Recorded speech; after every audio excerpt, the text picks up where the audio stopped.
ଆଜି ଆମେ ସଂଖ୍ୟାରେଖାର ଯୋଗ ଓ ବିୟୋଗ ବିଷୟରେ ଜାଣିବା। ସଂଖ୍ୟାରେଖା କହିଲେ ଆମେ କ'ଣ ବୁଝୁ? ସଂଖ୍ୟାରେଖା କହିଲେ ଏହା ଏକ କାଳ୍ପନିକ ଅସୀମ ରେଖା ଯାହାର ମଧ୍ୟଭାଗରେ ଶୂନ ରହିଥାଏ। ଡାହାଣ ପାର୍ଶ୍ୱକୁ ଧନାତ୍ମକ ସଂଖ୍ୟା +1, +2, +3, +4, +5, +6 ଇତ୍ୟାଦି ରହିଥାଏ।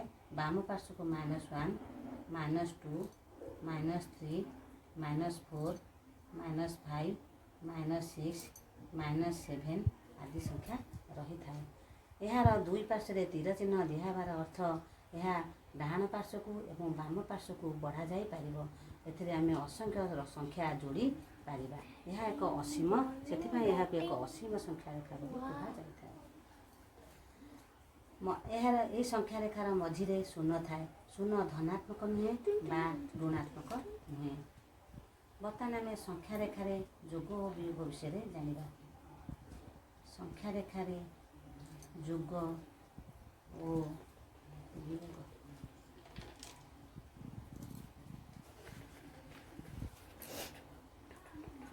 +8 +3 = +11। ଏହାକୁ ଆମେ ସଂଖ୍ୟାରେଖାରେ ଦେଖାଇଲା ବେଳେ ଆମେ ପ୍ରଥମେ ଏକ ସଂଖ୍ୟାରେଖା ଅଙ୍କନ କରିବା।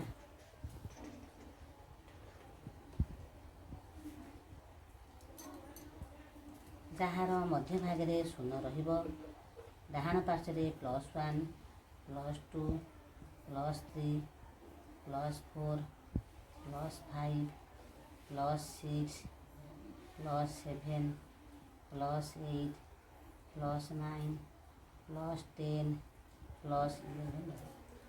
ବାମ ପାର୍ଶ୍ୱରେ -1, -2, -3, -4 ଆଦି ଋଣାତ୍ମକ ସଂଖ୍ୟା ରହିବ। ପ୍ରଥମେ +8, ଶୂନଠାରୁ ଆମେ 8ଟି ଘର ଡାହାଣକୁ ନେବା। 1, 2, 3, 4, 5, 6, 7, 8।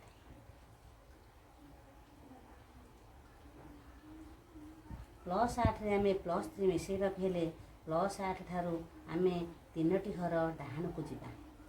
+9, +10, +11।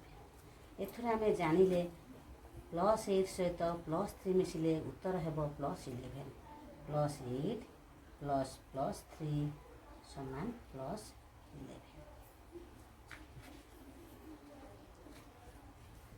ସଂଖ୍ୟାରେଖାରେ ବିୟୋଗ।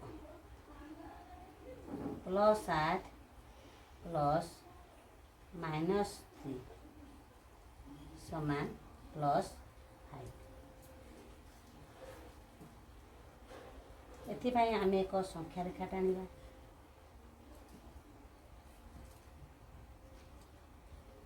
ସଂଖ୍ୟାରେଖାର ମଧ୍ୟଭାଗରେ ଶୂନ ରହିବ।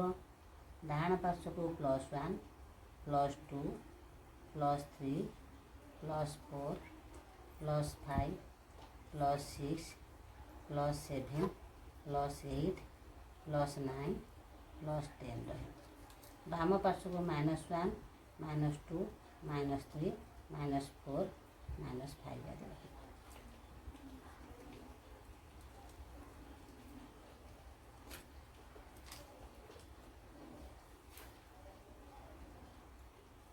ଆମେ ବର୍ତ୍ତମାନ +8 ନେବା। ସେଥିପାଇଁ 0 ଠାରୁ +8ଟି ଘର ଡାହାଣକୁ ନେବା। ଯେହେତୁ ଏହା ଏକ ବିୟୋଗ ହେଲେ ସବୁବେଳେ ତୀର ଚିହ୍ନ ବାମକୁ ଆସିବ। ଯୋଗ ହେଲେ ତୀର ଚିହ୍ନ ଡାହାଣକୁ ଯିବ। ସେଥିପାଇଁ 3ଟି ଘର ଆମକୁ ପଛକୁ ଫେରିବାକୁ ପଡ଼ିବ। +7, +6, +5। ତେଣୁ ଆମେ ଉତ୍ତର +5 ପାଇଲେ। +8 + -3 = +5। +8 + -3 = +5।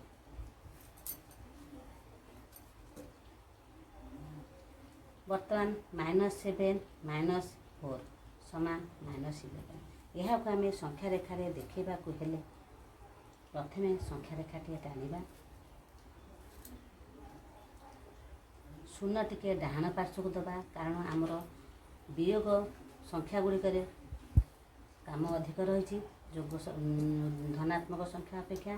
ତେଣୁ ଆମେ -1, -2, -3, -4, -5, -6, -7, -8, -9, -10, -11, -12, -13, +1, +2, +3, +4।